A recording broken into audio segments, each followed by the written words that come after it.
All right, it's time to take a look at an actual dogfight in downtown. I have not done one for Red Storm yet, but the systems are almost identical. And what we're gonna have here is an F4J Phantom II, not the best dogfighting craft, as it doesn't have a gun on it. It's 1966, so that will affect some of the weapons that are available. But we're gonna have Old Nick Flight here.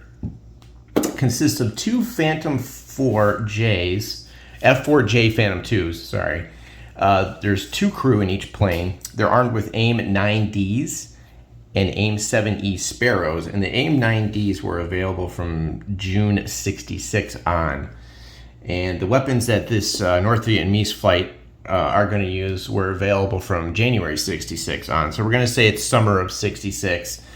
And we've got some Phantoms getting the drop on a flight that's been detected but not visually identified, medium altitude, and they're coming up on the rear arc here of this North Vietnamese flight. They're not sure what's in it. Now, the two F4J Phantom II pilots are veteran pilots, and their aggressiveness is +1.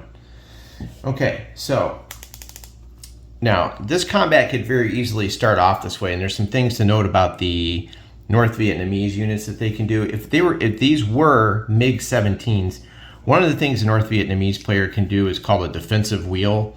You would put this on top. Only MiG-17s are listed as being able to do this. You would put this on top, and they would kind of stay in that hex, doing like a defensive circling wheel. And that's like kind of a combat maneuver that you can do with these.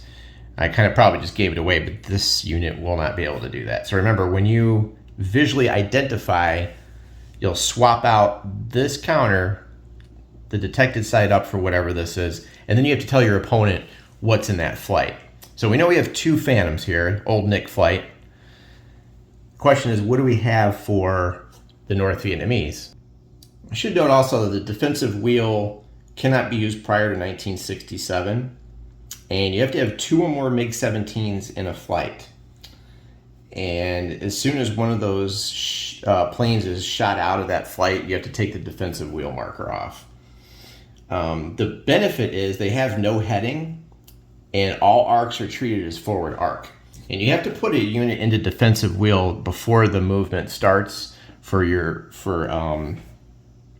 at the beginning of the movement phase, before any flights move. You could say defensive wheel if these were two MiG-17s, and they sit there and they kind of circle, but everything's the forward arc, so you can't get the jump on them. I thought that was kind of neat. That won't be happening here, but that is an option. So you'll want to look at page 9 under formations, and then the US has close formation, which is their kind of like their special formation that they can use. I don't know how else to put it really. So just a heads up on that, but we're not going to be using any of that here. We have basically these Phantoms getting to jump on this unit, medium altitude, okay?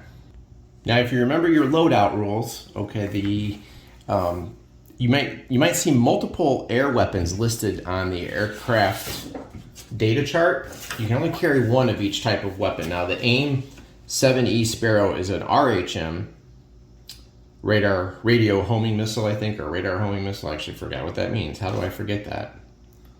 Yeah, radar homing missile. And then there's IRM, infrared homing missiles. Okay, so when you go to pick your loadout on your jets, you can only carry one of each type. So there's IRM and RHM, and the Phantom here has, if you can see right up here, an IRM listed and an RHM. So he can carry one of each of these. So he is armed with both of these types of missiles. And that's your depletion value. So if you roll, I think, below this, that weapon runs out of ammo. I think it's below, if I remember correctly. Okay, it should be noted that IRM and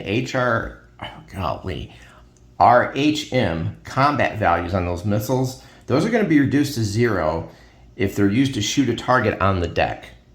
So just a heads up on that. That's a little paragraph that you'll want to check. Each weapon has a combat value listed on the charts. So if you look down here, and you can see the combat value. So we're looking at a 3 and a 1.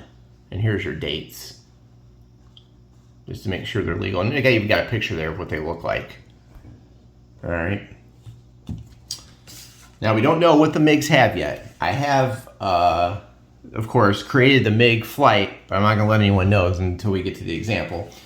Now, visual identification. Flights use generic counters like these until they are visually identified, at which point they are replaced with the actual flight counter set to its detected or undetected side as appropriate. So they are detected, so if we visually identify them, we're going to put in a visual count, the actual counter detected side up. All right. Not really sure how the Phantom's got the jump on them, but let's just pretend this is happening. That's my boys right there. All right. So visual identification happens automatically if you enter air-to-air combat. It does not happen if you do a BVR missile attack, which is where you fire missiles from a few hexes out. But as soon as we move in and engage, we're going to automatically visually identify them. If there's a flak barrage or a fire can attacking a U.S. flight, and there is a line of sight from the ground to the air unit, boom, automatically visually identified. A SAM unit within 2 hexes attacks a U.S. flight, and there's line of sight, boom, visually identified automatically. Remember, visually identified and visual detection are completely different. I used to get them screwed up all the time, and it really threw me off in this game. Now, you'll note that old Nick is visually identified and detected. We'll say that something spotted him and called him out. So I don't think there's a surprise modifier here, but he's already been figured out. I'm going to adjust this camera a little bit here. I'm having some tripod issues. So he's already fully visually identified and detected. Now, so we're going to say that somehow he did a maneuver here. Maybe he went and did a turn and then managed to get, up behind in here. How, I don't know, but then maybe he started here and was able to get the jump, and he has got one movement left over, and he's going to enter that hex like so. And it's worth noting that, you could roll for engagement here if you wanted to, because one of the prerequisites for having engagement is the defender must be within 1 hex of the attacker in the same altitude band. So we're going to say they're both at medium. Now, you can only make 1 attack per movement phase, but you could, if I wanted to, you could out here, you could shoot missiles as you go in, BVR attack it's called, and then you can engage a target. So you could really try to get some damage done, but I'm not going to do that here. We're just going to stick to the straight thing. Now the question is, do I want to move into the hex? Well, let's say we move here, and then we'll try to engage. You do have to make a die roll to see if you can begin the engagement. I might have to make this succeed automatically, because knowing my luck, I'll miss it and then I won't be able to show you anything. So you have to have an air-to-air weapon. You must be detected, which he is. You must be within 1 hex. If you're in different hexes, the attacker must have the defender in the forward arc. So, if we're in different hexes and I'm like this, even though I'm adjacent, you can't do it. You got to be in the forward arc. So we're going to say he comes up, because I'm trying to give him a bonus here. The attacker must not be disordered, aborted, or have performed SAM avoidance or declared anti-radar tactics. So if he's swirling around trying to avoid SAM missiles and things like that, he can't engage in combat. All right, if all those have been met, the attacker and the defender make separate engagement rolls. The engagement value used for the roll is shown on the engagement table, and it's based on the detection status of the enemy flight and whether it is day or night. Actually, I might move into that hex now that I think about it. Based on the detection status. Well, it just say if I enter air-to-air combat, I don't have to enter his hex. So if I enter air-to-air combat, he still becomes visually identified. But I think entering air-to-air combat is considered being engaged. So I have to make this engagement roll. So he's not visually identified yet. That's a good thing to pay attention to. Visual identification. The flight enters air-to-air combat, and BVR does not trigger that. So I have not entered combat yet. Oh yeah, I just realized something too that I was complaining about earlier. I was mentioning how Red Storm shows the number of dice you roll on each table. I think in downtown it's represented by a red dot. I just caught that. That tells you how many dice to use. So I don't know if anyone pointed that out to me in my previous video, but I just noticed that without even reading comments. How good is that? Because I'm filming like a day ahead, so I don't know what you guys are going to say. Okay, so the US player is going to be looking here. Our target is detected. He's just not visually identified. Day, 9 or more, 2 dice, equal to or greater. Now we're going to be adding our aggression value. We're going to keep track of these mods here. Now remember I said that the US pilots are veteran experienced. They have +1. So we need a 9. So just remember that these modifiers are added to the die roll, not the base value, just a heads up there. Okay, so the US is going to be getting a +1 to this roll. And what else do we have here? It's not this, none of these. They're at the same altitude level. I'm not making a slash attack. A slash attack in this game is where you're at a higher altitude band, I believe, and you dive down and attack the opponent, but we're not doing that right now. Target in rear hemisphere, no. Haze, mist, moon, no, none of those. Okay, so looks like we only have +1. So the US player will roll 2 dice, and he's going to try to get 9 or higher. You add 1. Should be fairly easy. 13. Okay, 13. Well, 15 +1, 16. So I'm able to engage. Now the North Vietnamese player has to make a roll also because you might get the jump on them. So let's take a look at their modifiers. So they're at 9 also because the US player is detected, and the aggression value for the North Vietnamese pilots, they're trained, and they're only trained level, not veterans, so they're at -1. So they're going to roll 2 dice, and you want to look at this target in rear hemisphere. That we are. All right, not to be confused with the Rush album of the same name. So here's your hemispheres right here, and we're definitely in the rear arc. So it looks like we got a little bit of a jump. So there's -2 total. That's another -1. Target and rear. So they're going to roll the dice. Now I'll make this an honest roll. And we'll subtract 2 from this. They need to get over a 9. Oh, 7. -2. 5. Okay. The North Vietnamese pilots don't even see the phantoms creeping up on them. And would this happen? We'll see. So there's the roll. And the North Vietnamese do not get the engagement roll against the US player. Okay, we're just going to go with this. So what happens if one of them fails? So check your rule book, look in page 15. If the attacker engages but the defender does not, combat commences. The attacker has surprise and the defender is disadvantaged. Move the attacking flight to the defender's altitude band. Well, we're already there. If they both engage, there's no surprise, and the attacking flight moves to the defender's altitude band. If neither of them engage, you just continue your movement. So I could go to here and try to engage and fail and then just keep going. So we're going to say that I actually made it and they are engaged. Now, surprise and disadvantage. The engagement roll may give the attacker the advantage of surprise and bonuses in combat. A flight can jettison its air-to-ground ordnance prior to combat being rolled, so as to permit the use of its clean maneuver values.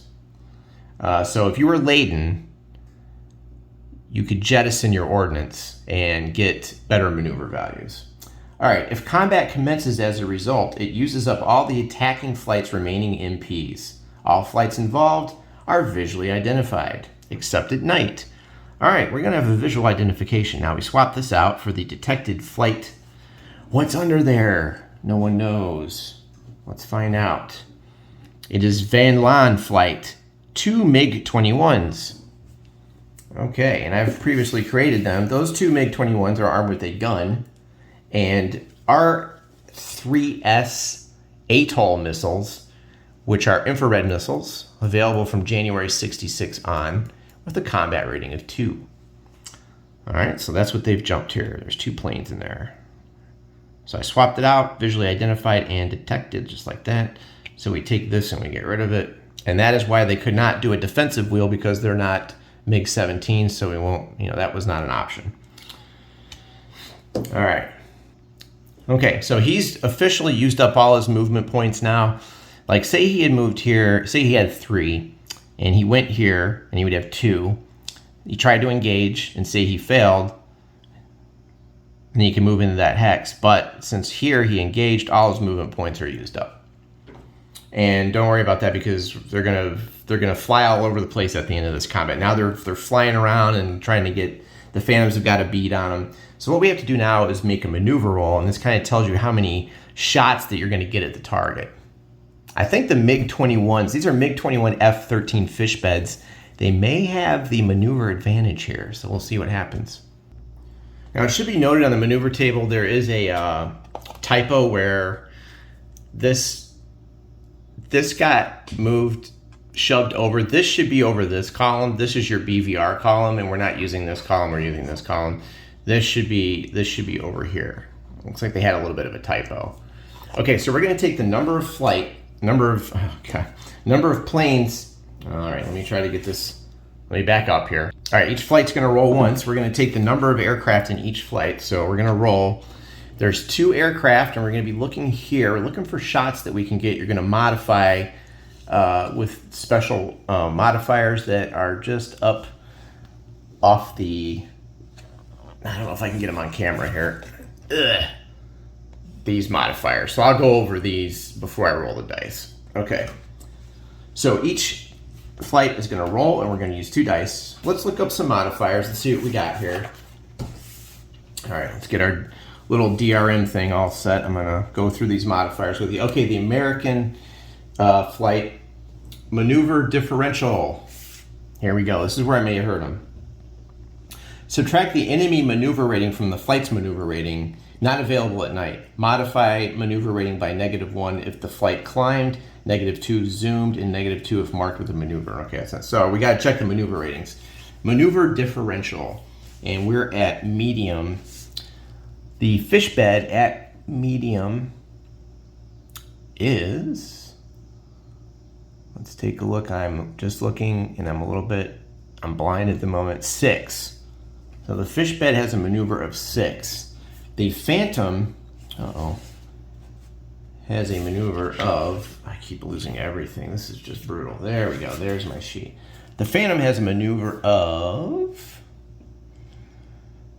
okay, he's not laden, that's for sure. Oh, it's 6. They're equal. For some reason, I was thinking that the MiG might be better.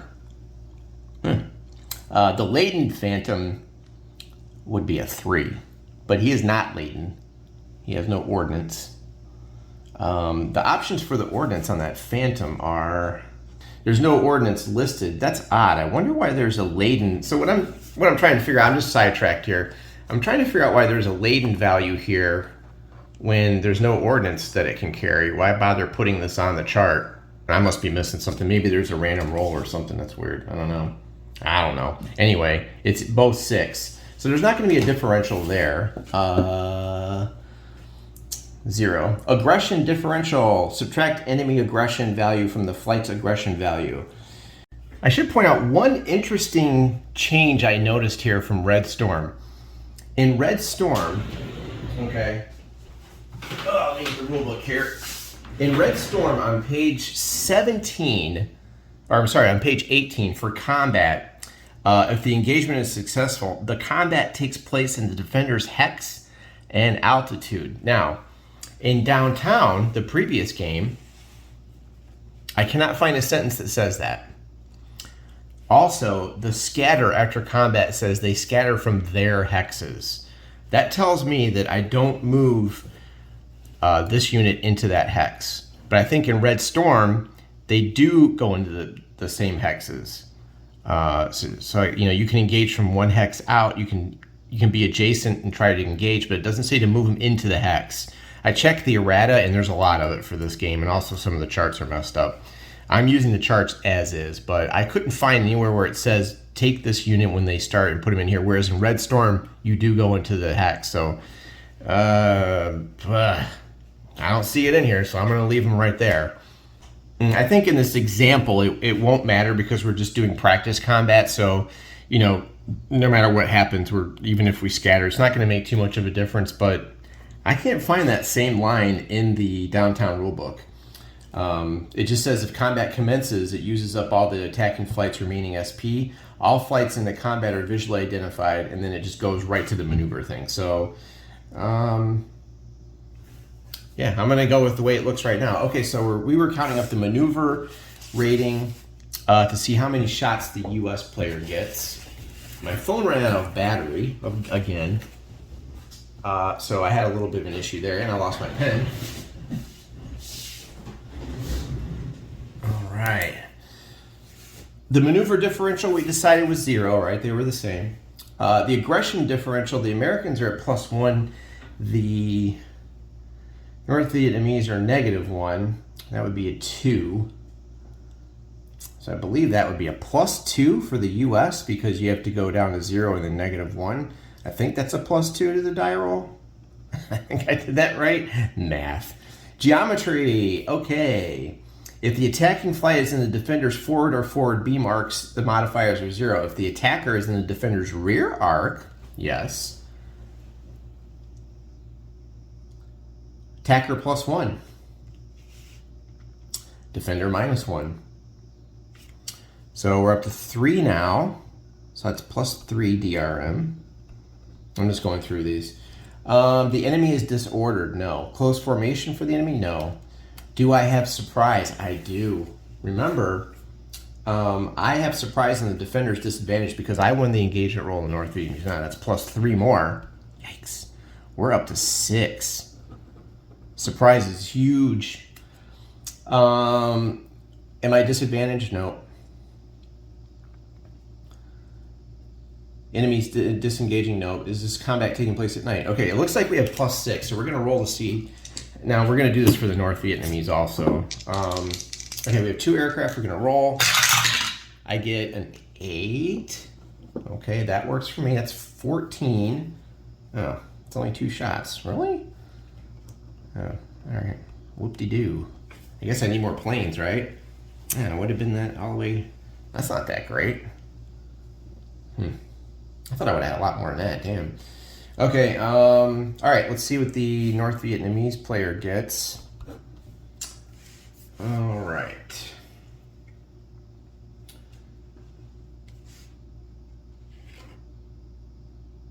Let me check that multiple attacks. I don't think I'm going to do multiple attacks. Let me see what that is. If the attacking flight compromises 2 or more aircraft, it may try to engage 2 enemy units if it meets the prerequisites for attacking both. No. Not doing that. Okay. We already know our maneuver is the same. The aggression is going to be a -2 to the Vietnamese player because there's a difference of 2. I think. Subtract enemy's aggression value from the flight's aggression value. Yeah, -2. Okay. Geometry. There's another -1 because the attacker's in the rear arc. Am I disordered, or is the U.S. player disordered? Close formation? No. Okay, flight is disadvantaged. We are. That's another -1. And disadvantage was determined here. The attacker has surprise and the defender is disadvantaged. Move the attacking flight to the defender's altitude band. Doesn't say anything about putting him in the hex again. So we have -4 to the die roll. 4. Yeah. 0 shots. That's the way it should be.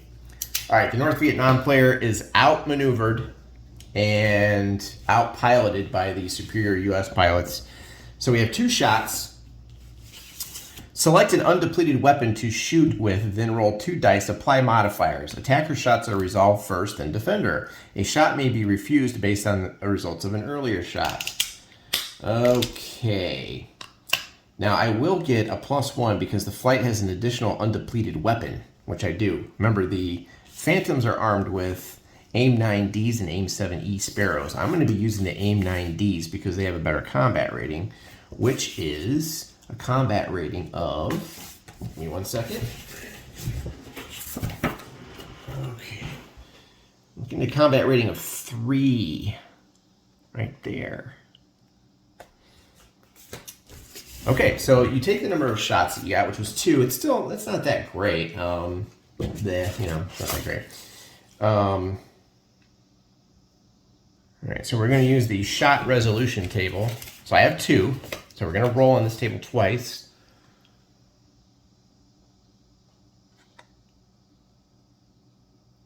And we're going to add 3. And then we're going to add 1 more, so we're going to add 4 to each roll because we had the additional missiles. And then we're going to have to roll to see if we run out of ammo. Okay, so let's see what happens here. So we're adding 4. First shot, 12, 16. 1 aircraft shot down. Okay, there goes 1 MiG-21. Whew. Second shot, here we go. 8. 4, 12. No effect. All right, so we shot down a MiG. All right, I'll take that. I will definitely take that. So one of the MiGs is shot down. Now we got a cat looking for food. All right, score a kill for one of the Phantom pilots. And the North Vietnamese player doesn't get any shots, so that's pretty much the end of combat. So we have resolved that. We've applied damage. Now, they do list a specific way to apply the damage. After all shots have been resolved, roll 1 die for each flight that resolved a shot. Roll per flight that took a shot, and not per shot taken. Okay, I'm gonna roll. Got a 10, so we do not deplete. And we subtract 1 from the roll for each shot after the first. The flight resolved multiple shots, subtract 1 from the roll, so we actually rolled a 9. So we're good because the depletion value of the weapon is, I believe it was 3. Was that it? Oh gosh. Okay, let's see. Depletion value was a 3, so we're good. We're way good. Again, you have to roll equal to or less than the depletion number. The weapons depleting can no longer be used in combat. If the modified result is 1 or less, a second weapon is also depleted. Yikes. Which means if the Phantom 4 lost both of those missiles, his day is over. Okay, disengagement. Prior to maneuver rolls, the defending flight can elect to disengage. Disengaging flights do not roll for maneuver and take no shots. Flights attacking a disengaging unit apply a modifier. The North Vietnamese player did not elect to disengage. There was no defensive wheels, no slash attack. All right, let's see how the damage allocation works. So we know we shot... Yeah, I lost the battery on my phone again. Okay, let's try that again. Okay, so we know we shot down a plane in this flight. We know there's 2 planes. The question is, which plane did we shoot down? And that's what damage allocation does. We're going to allocate that shot down result, and we're going to see who gets it. So we have the number of air. We're going to roll here. Which plane did we shoot down? The answer is 10. We got plane number, we got C2. If the result is a C, allocate the damage to a crippled aircraft instead. Okay, but there isn't one.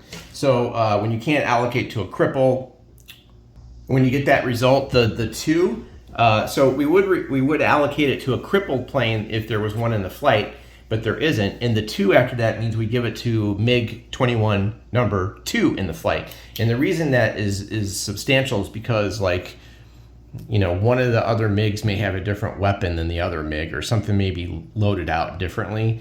Here, it doesn't really matter which one we shoot down, but plane 2 has been dusted by the American pilot, and you can score a kill for him. And he shot down plane 2. Plane 2 doesn't really have a name. Now, if I was a real nerd, I would name each pilot just because that's the way I am. So, okay, and that is the result of that combat. Scratch 1 MiG-21, and then we have to do the post-combat procedure. No weapons were depleted. That turned out to be a pretty good run for the old Nick flight there. That's a good job. Let's do the post-combat. Now, the first thing we have to do is we have to perform the following actions in order. Check for morale and MiG panic. There's something called MiG panic. I would panic too. We have to do scatter, and we have to place maneuver markers. They become undetected, and following AAA and SAM combat, simply check the flight's morale. All right, so this takes place immediately before other movement or combat action. Morale check. All attacking and defending flights in air-to-air combat roll a morale check. Exception. BVR missile attackers don't do that. So when you fire a missile from way back, you don't need to do a morale thing. Okay. To make a morale check, you roll 2 dice and consult the morale check table. You guessed it, and you modify the die roll. So we're going to head over to another table, which, unlike usually, I have ready here. Let's just back out a little bit. Okay. So we're going to go back here to A. We're going to go back here. We're going to see what happens with the morale check. Okay. Now, that's both flights have to do this. I don't know why the attacker has to do it if they win, but whatever. All right, let's go ahead and do this.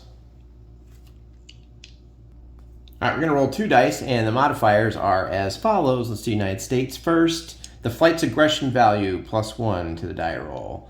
The flight had surprise. I did. +1 again. Per enemy aircraft damaged or crippled. Per enemy aircraft shot down. +2. Woohoo! It's a good day for the USA. Per friendly aircraft damage, none. Okay, so we're looking at 4. Now what this is going to do is it's going to modify, there's going to be an effect, and it's going to modify the aggression value of the pilot. So the pilot may get bolder, right? All right, hold on one second. Oh, that's a good roll. That is a good roll. 15 + 4 is 19. All right, air to air, 13 or more. Aggression value doesn't go up anymore. Oh, okay. Wow, that's the best result I could get, and it doesn't go up? Okay. That's weird. Okay. According to this, I don't get any bonus. Blech. All right, let's do the defender. I should note that I also got a jettison result. So even though I rolled super good, I'm kind of bummed out that my aggression, that guy just smoked a MiG-21. He thought he'd be super aggressive. I got a jettison result, so no matter what, even if you win the combat and you're flying around, you got to do all this stuff. If I had ordnance, I would have had to drop that puppy. So I would go from laden to clean. I would have had to jettison. I'm not that impressed by that. That's kind of, you think I would have gotten a morale boost. Weird. All right, let's do the defender because this is going to hurt. All right. A flight caught in air combat will jettison its ordnance rather than be weighed down by the bomb load. However, an air combat can convince jittery flights nearby to dump their bombs too.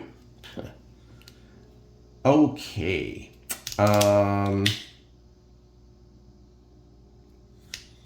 Let's see what we get for the defender here. This is going to be interesting. The aggression value is -1. Remember, the MiGs are trained, but -1 I got on their aggression value. They had surprise, no. They were disadvantaged, yes. So now they're at -2. Per friendly aircraft damage or crippled. Per friendly aircraft shot down, -3. So that's -5 to the roll. Here we go. Yikes. This is going to be bad, I think. I got a 9. Finally, I'm rolling bad for the right side. So I got a 9, -4. It's 5. 5 or less. Aggression drops -3. I don't think you can go lower than, I think -3 is the lowest, I believe. So aggression, if you wanted to, we could just say it's -4. But and also I got an abort. Effective as for disordered. Also, the flight immediately aborts. Oh boy, I think that dude might be done. Yeah, I was right. The lowest you can get with your aggression value is 3 right here. Never below -3. So these guys just turned into some serious wimps. I guess I would be too if I got jumped by F4s and one of my dudes just blew up right beside me there. My wingman's gone. Okay, so the abort rule, I believe, sometimes flights abort or break for home. If the abort movement restrictions prove unreasonably restrictive, feel free to loosen them, provided the spirit of the rule is maintained. I'll put that on there. And as far as I know, that means he's got to skedaddle out of there. Now, the North Vietnamese had their own special abort rules. DRV flights abort as a consequence of morale or random events. MiG-17 and MiG-19 flights abort if all their gun and air-to-air missile ammunition is depleted. MiG-21 flights abort if their air-to-air missiles are depleted. The North Vietnamese player may choose to abort a flight at any time. Aborted flights may not initiate air-to-air combat. There are no specific restrictions, but the same thing that we read before. An aborted flight should avoid all combat and attempt to land in an airfield or fly to China. He's out of here. He's gone, he says. So make sure, depending on who gets the abort result, that you read those special instructions. U.S. needs to abort and go off map.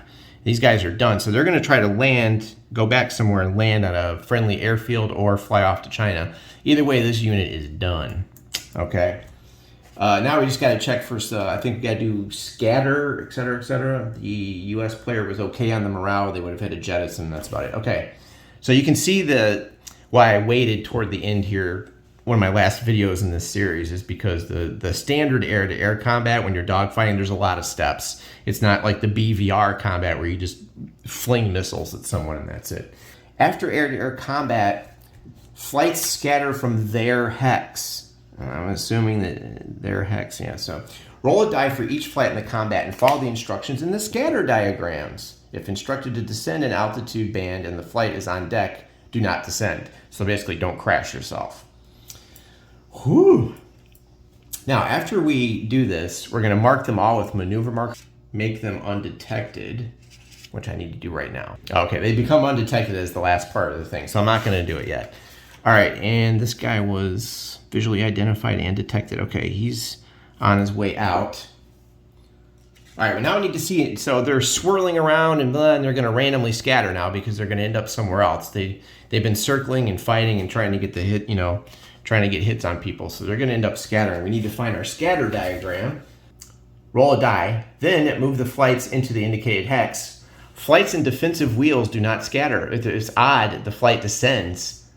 It's even, there's no further effect. Pay attention to the way your flights are facing in these scatter diagrams, toward a hex site or on toward a spine here. So watch out for that. All right, we're going to go ahead and scatter. And for once, there's no modifiers on this. Good Lord. So many modifiers. All right, let's see what happens to the USA. I got a 2. Oh, really? Interesting. Okay. Yeah. Actually going to go backwards. Do you see that? Actually going to go back a hex. Okay, he's actually going to go here. I had to turn the scatter diagram the right way. And now he's going to go, he's facing there. He's going to go and face this way. They ended up right next to each other. That's weird. Okay. Let's see. If the roll is odd, the flight descends an altitude band. Okay, so no one descends. Okay, so that's the final position after the scatter. Fun. All right, you can see that there. It's hard to get on camera. I need to zoom out, I guess. But you can see how they were facing that way, and they shouldn't go straight back. They should go back to that hex. And it does say to turn, then move the flights. Okay, the next thing we need to do is detection. Oh, after scattering, mark them with maneuver markers. And I should note that if you are forced to scatter off map or into a ridgeline while on deck, keep rolling until something legal happens. All right, so now we need to give them maneuver markers. Okay, so he's maneuvering, and he's maneuvering and aborting. There you go. There is an exception with the maneuver marker: defensive wheels, slash attacks, BVR missile shots, disengaging flights. Don't get that. All right. Post-combat detection. For ground and air controllers, sorting out the result of a merged radar plot. Now see, they talk about a merged radar plot there, like I should have moved him into the hex. Is there a line missing from the rulebook in this? Anyone that plays a lot of downtown, let me know. I still think I should have moved him into the hex, but whatever. All participating flights immediately become undetected. Flip counters to the undetected side. All right. So he's going to be undetected. And the reason this is done too is that means they can't be attacked immediately right away until they're detected again. So that saves kind of like, you're ganging up on them. So both these guys are going to become undetected. Like so. Okay. Then he's going to get, let's put the abort on top because this would be the more important marker. All right, there you go. And we're finally done. There you go. Oh, and for an example of my runway operations, I mentioned a runway might have a date on it.